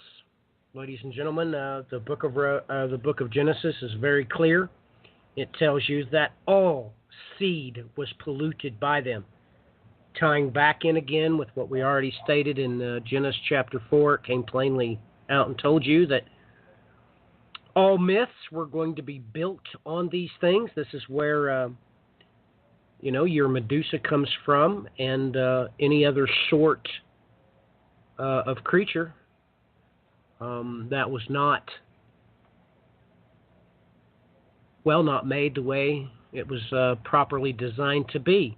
We get this even in the Greek from Isaiah. Comes plainly out and tells you that these entities that are sirens, which historically we know beyond any shadow of a doubt what a siren was, ladies and gentlemen, it was half angel, half sparrow. That's why the Greek comes right out and tells you that these sirens are going to nest with their natural counterparts. It comes right out and tells you sparrows, even though it's always translated incorrectly there. Sometimes they say ostriches, which is a lie, because that in the Greek is megos, mega sparrow. So everybody knows that that's translated wrong. Which, that's one of the biggest problems, ladies and gentlemen. I could certainly, my son is begging me to make a translation of our own. Well, that's a task I'm already too old to do that. But yes, it could be done. But when you're dealing with chimeric entities, they are half angelic and half animal. That's why some of these wicked spirits, that's where they come from. They're the deceased prodigy of the angels mentioned in 2 Peter chapter 2. Jude.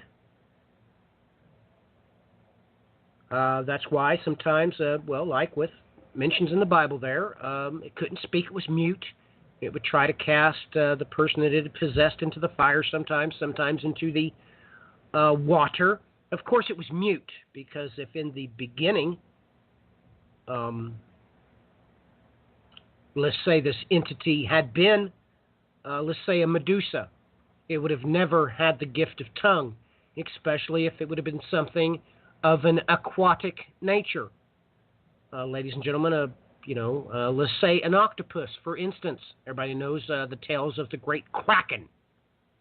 Well, that Kraken would have never been able to speak. It never had lips. It never had a tongue.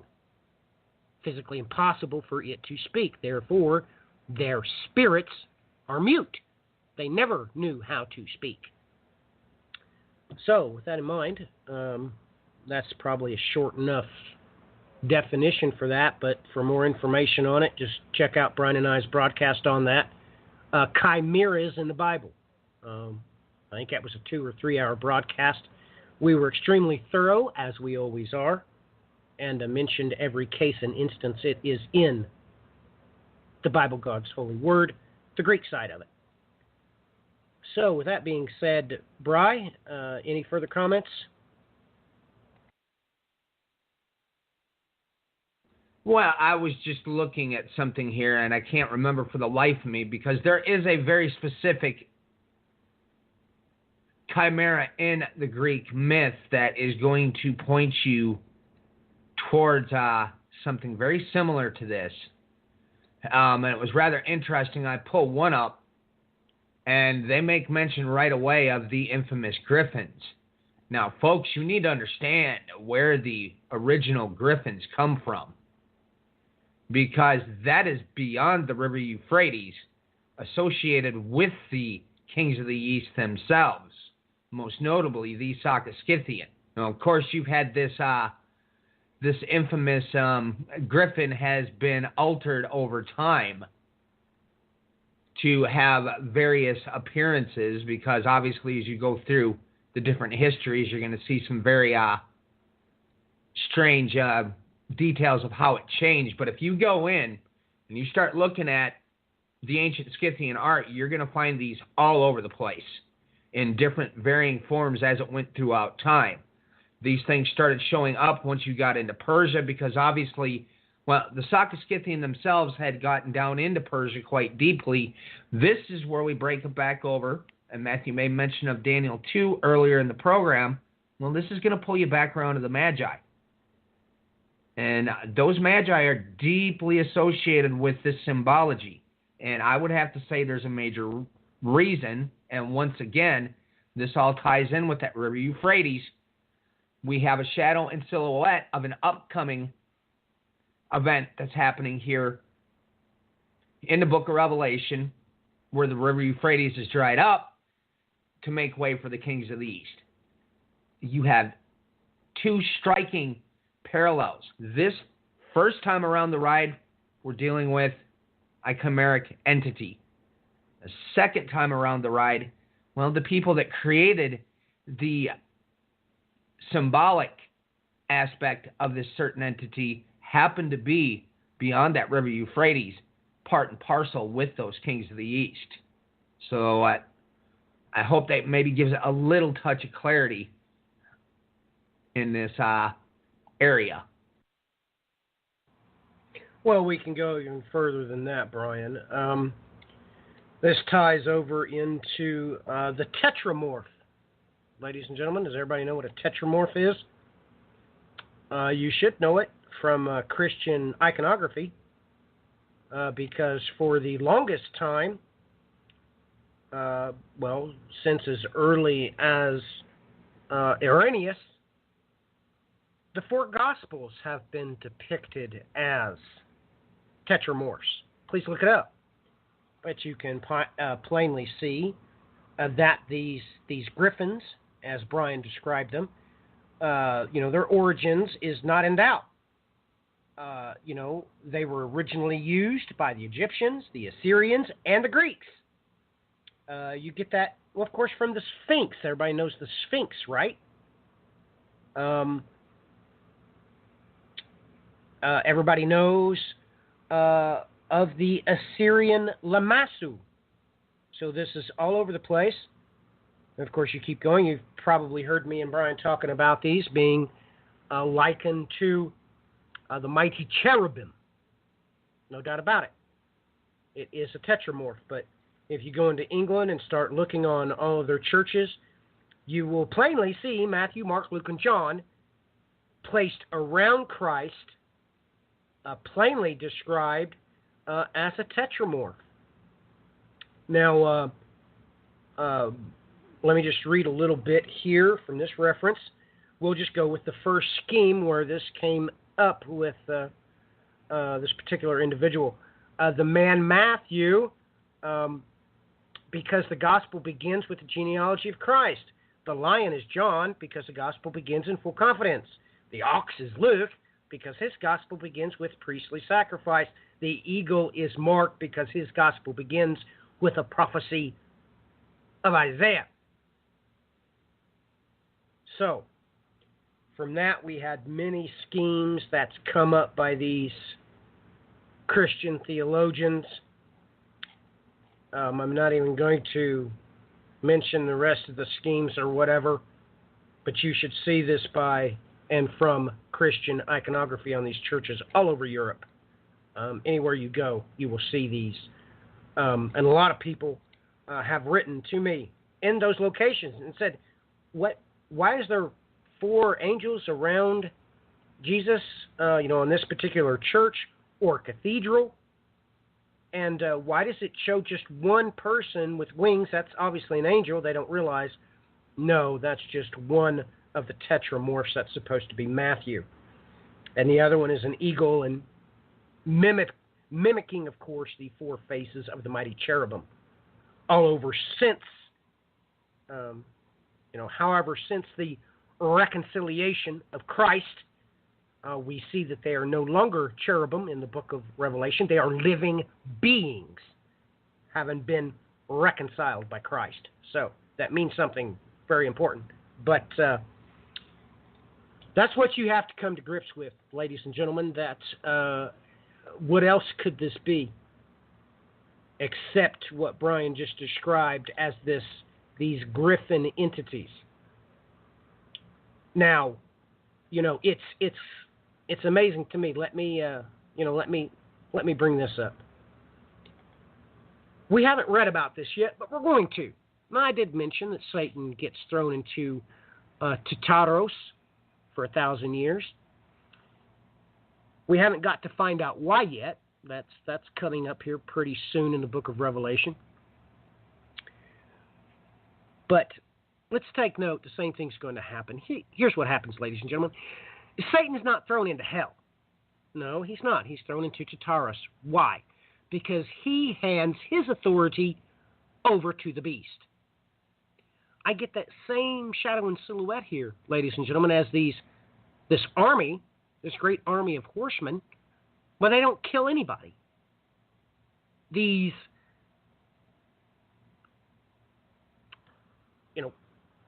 entities, these horses do it.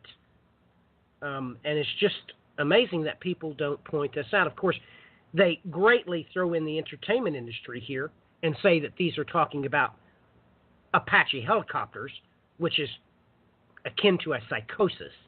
when you look at the Greek. But let's talk about this for a minute. They're described. Let's see, serpents. They are described. Lions. They're described as horses. So when you pull this apart, you can easily see what's being referenced here. And the list, of course, at the end, and I like how the King James Bible puts this, it comes right out and says that they should not worship devils and idols, making sure that you know exactly what's being talked about here. The idols that people are worshiping and all that nonsense is, of course, angelic in nature. No doubt about that. We can, of course, read. We can jump on over to Jeremiah real quick and maybe read through that just a little bit. But God, don't have any problems with showing you what happens when these stars fall. They force people to bring out a genetic proof that they have the right to be ruling over the particular area. God doesn't mince words here. Jeremiah chapter 8, at that time, saith the Lord, and of course letting you know, he's talking about, his day. They shall bring out the bones of the kings of Judah, and the bones of his princes, and the bones of the priests, and the bones of the prophets, and the bones of the inhabitants of Jerusalem out of their graves.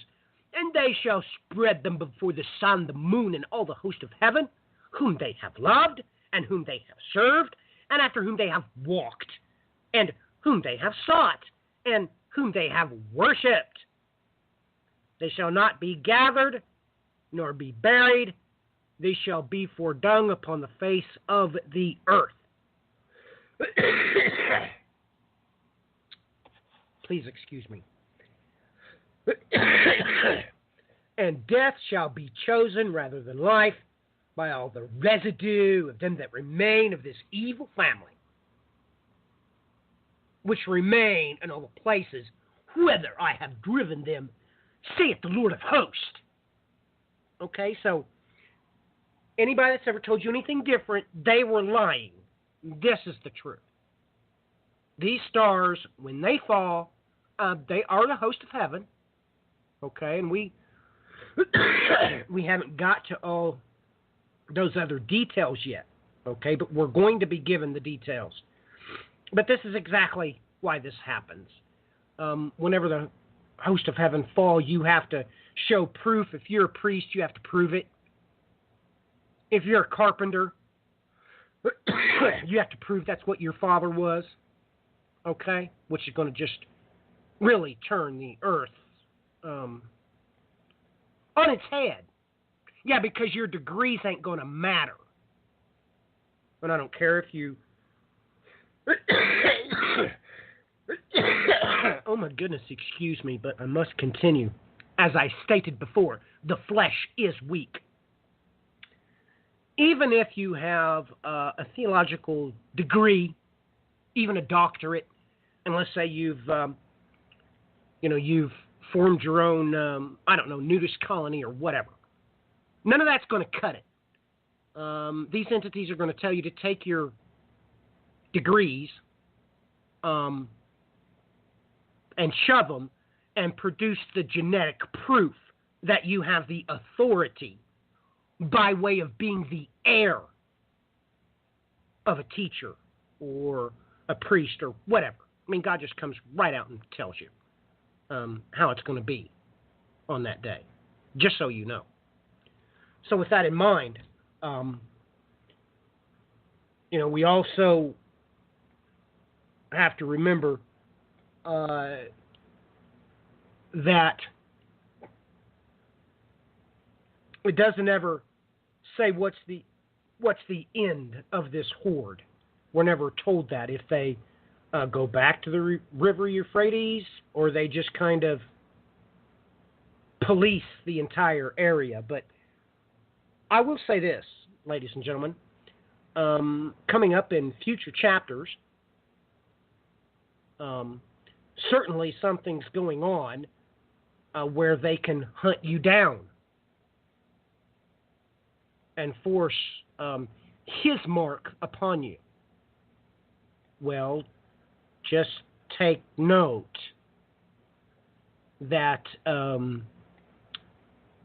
these might be the troops used to hunt you down. And that being the case, your attempts at hiding is an act of utter futility. Brian, your thoughts on that? Well, that is quite a way to put that. I don't know how else to explain that any better about the it reminds me of the events of Ezra and Nehemiah when you bring that up, when they have to go through and make sure that certain folks that had come back to Israel were who they said they were, and it goes through a very extensive process by extrapolation explaining just that.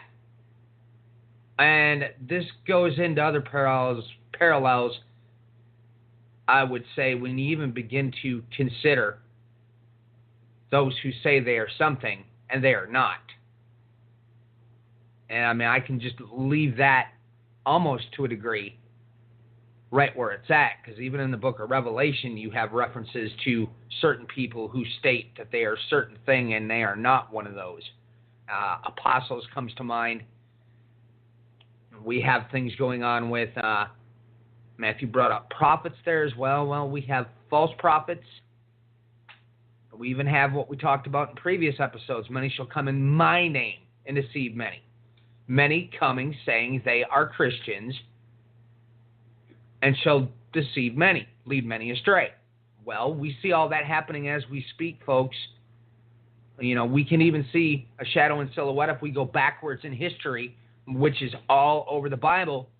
For instance, we had a discussion here this week because they watched a certain movie that is based off that infamous Gospel of Thomas, I believe, off the top of my head, which is from the Nag Hammadi scrolls that they found in a little pot down there by Egypt. Well, that's when the Gnostic heresies were embedding their way in. Okay, I'm doing some historical work in the background concerning the Byzantine Empire. Okay, folks, and you had all kinds of false teachings they were having to contend with. So you got parallels on top of parallels here concerning what Matthew just explained. So I'm hoping I added onto the proper spot there and made sense of that, Matthew. Yes, you certainly did. No doubt about it. We have... Let's just do this. Let's talk about... Oh, we're down to 4 minutes. Doesn't matter. The Spirit is willing. Let's bring this up, this last verse, Brian. What's your comments about the sins mentioned here? Murders, sorceries, fornication, and thefts. Did you have any thoughts or comments on that?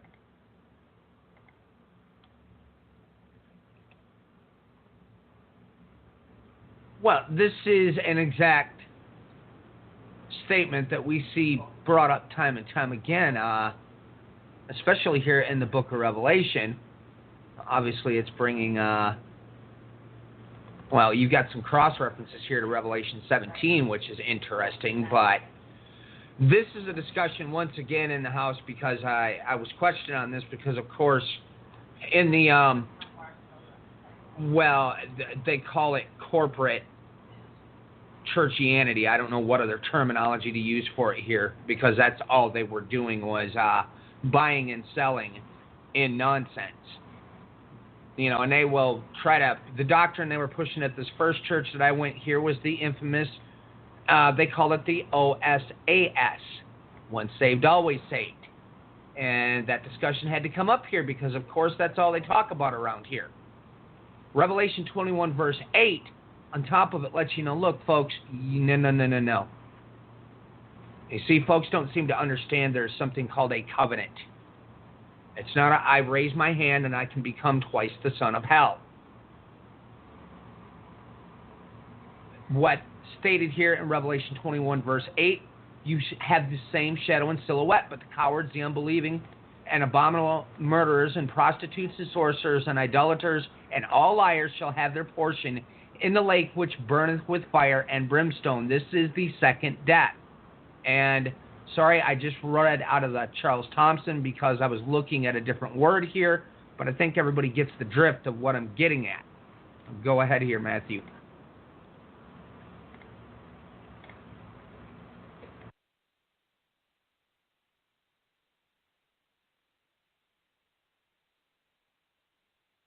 Matthew, I think you muted. Sorry about that. I did it again, didn't I, Brian? Boy, good grief. Absolutely amazing. How weak the flesh is today.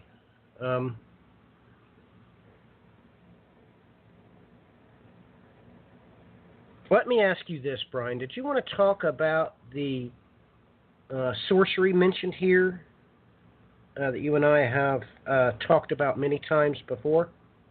The pharmakos. Was you wanting to talk about that? Why not? We've never really touched on the twofold implication of what's happening. Because obviously, right. Well, everybody...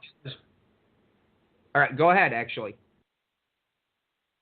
Yeah, ladies and gentlemen, everybody knows the entertainment side of this, that this is pharmakos. And it can certainly mean drugs, no doubt about it. However, you better understand this, that pharmakos was also something else. And that will make you stop in your tracks. But we have to talk about this here because you need to realize that this is real. It's been massively hidden and covered up, but we need to drag this into the light. So, Brian, can you share any information about the other type of pharmakos, and actually the one that, if you know about it, Brian, you're going to understand the entire process of why Satan does exactly what we just talked about. He gets out of judgment, put in a holding tank. He doesn't go to hell, ladies and gentlemen. No, he doesn't. For 1,000 years, he goes into the holding cell before he gets to see the judge. It's exactly what happens. So, Brian, what's your thoughts? Why don't you just bring into light what this other pharmakos is? Everybody knows it that's ever studied mythology, and they never link it up to this infamous verse here in the book of Revelation. They always say that it's drugs. And now, let us say that, Brian, you certainly have problems if you're addicted to drugs, no doubt about that. But what of this other type of pharmakos? Well, in the past, what was my best way of explaining what you just touched on there about why is it? I've asked people this here so many times. Why is it that Satan was bound for 1,000 years?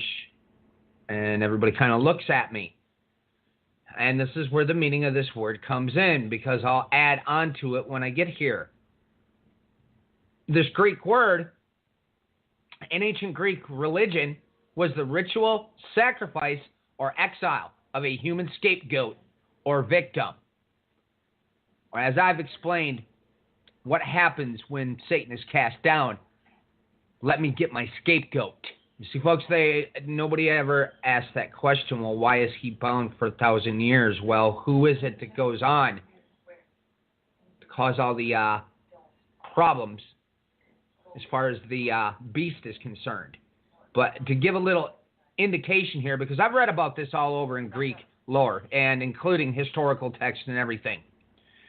For instance, a slave, a cripple, or a criminal was chosen and expelled from the community at times of disaster, famine, invasion, or plague. Did everybody hear that? Famine, invasion, or what? Plague. Or at times of calendrical crisis. It was believed that this would bring about purification. On the first day of the Thargelia, a festival of Apollo at Athens, 2 men, the Pharmakeia, were led out to be sacrificed as an expiation.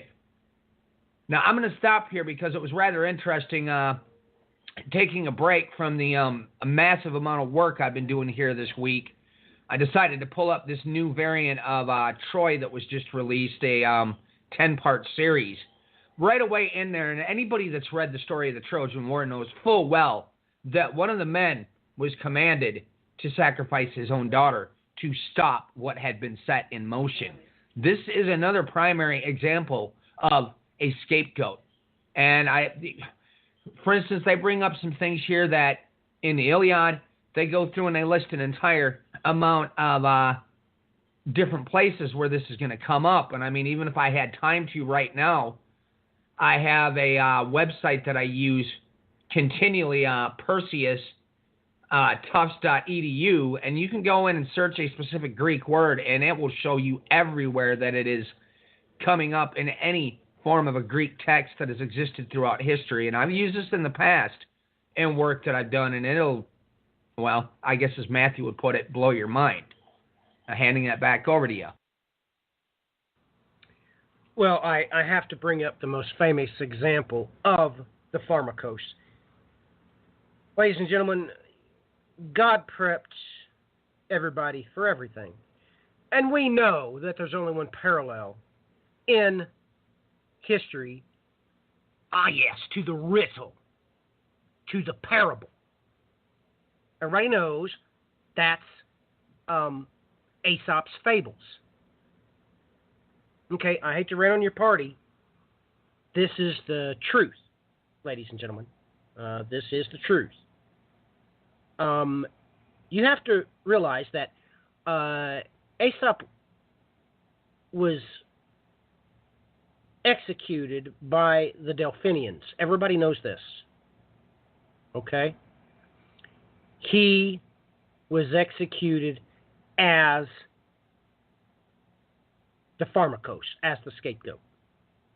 Now, everybody's probably shocked right now, thinking to themselves, what, is he talking about Aesop's fables? Yes, ladies and gentlemen. Yes. So, this is all tied up and very important. That you realize that this has been absolutely put underneath the rug. Now, if you would like some references to this, just go over to my Facebook page. Like I said, only my friends can view my pages, but I posted the riddle of Phaeton's chariot ride. I will post the link there. It's extremely hard to find. As a matter of fact, I challenge you that once you find it, try to search it on Wikipedia. And they'll chase you around in circles. Okay, ladies and gentlemen? They will always take you back to the one that they want you to see. But I assure you, I went to great lengths to make sure that this was put together. But, like I said, when you search it on Wikipedia, you can't find it. They will only take you to the Pharmakeia relating to drugs. Like I said, not that that's not important, but if you don't realize that it is common knowledge why this ritual was performed, and I'm going to repeat exactly what Brian stated. This was done in times of disaster, of famine, invasion, or plague. You just got all three forms of the Greek thoughts on disaster in one shot, ladies and gentlemen. I mean, do I need to read it again? What this army does, what just happened. Okay? Because whether you like it or not,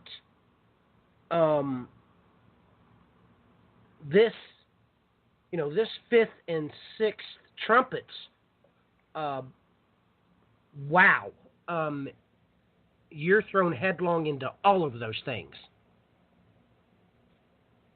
And you need to be able to put that together. We're 1/3 of, ladies and gentlemen, right now, presently, I think there's 7 billion on this planet. You can delete 1/3 of them.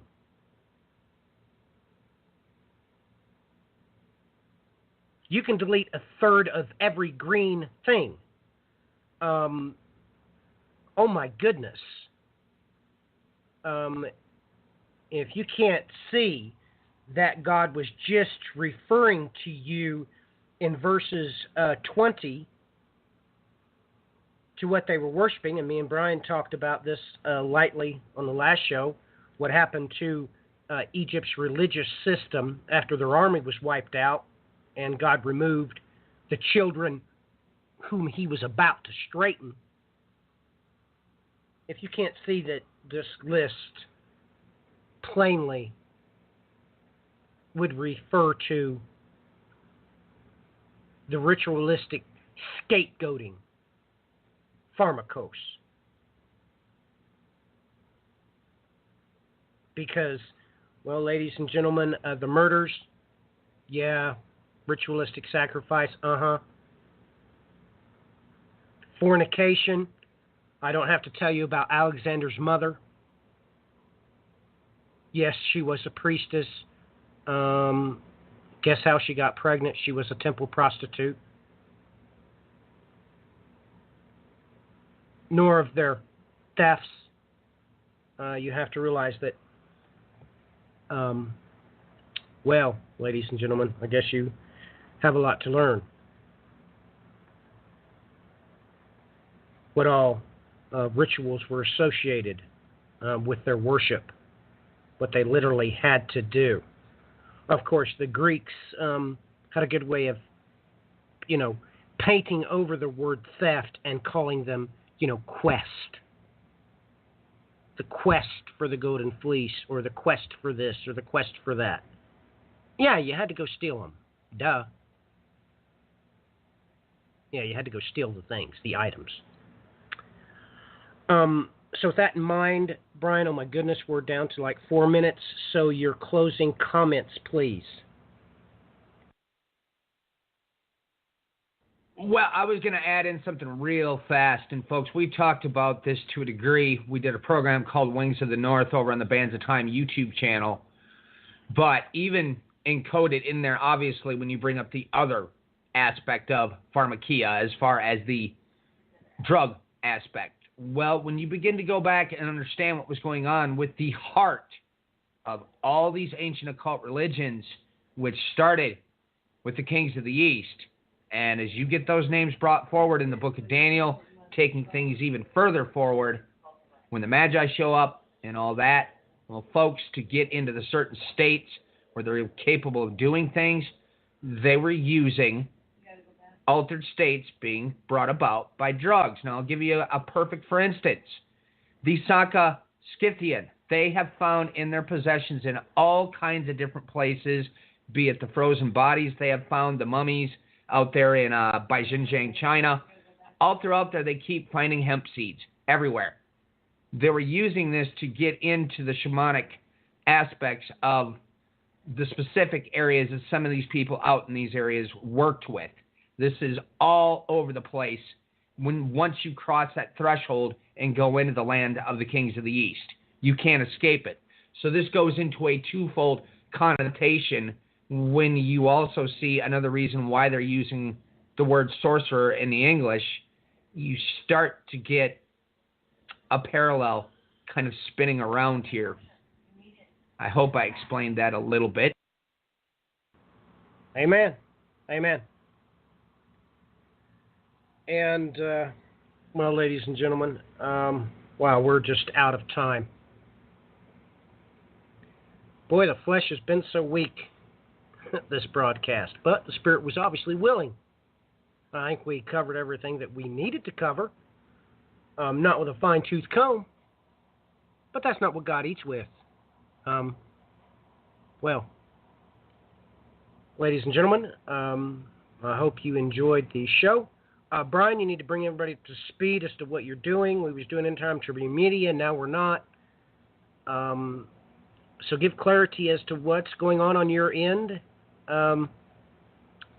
Where you're going to be posting, where. So you're switching everything over to End Time Tribune Media, all of your written stuff, correct? Or please give us an update about what's going on with all this material that we need. I mean, we don't need just getting lost. Where is it? Yeah, well, the website, endtimetribunemedia.com, is where everything's being posted now, from all the old material that I switched from over to attentionshow.com. So that's where we're going to be keeping the collection of the varied written materials on that website.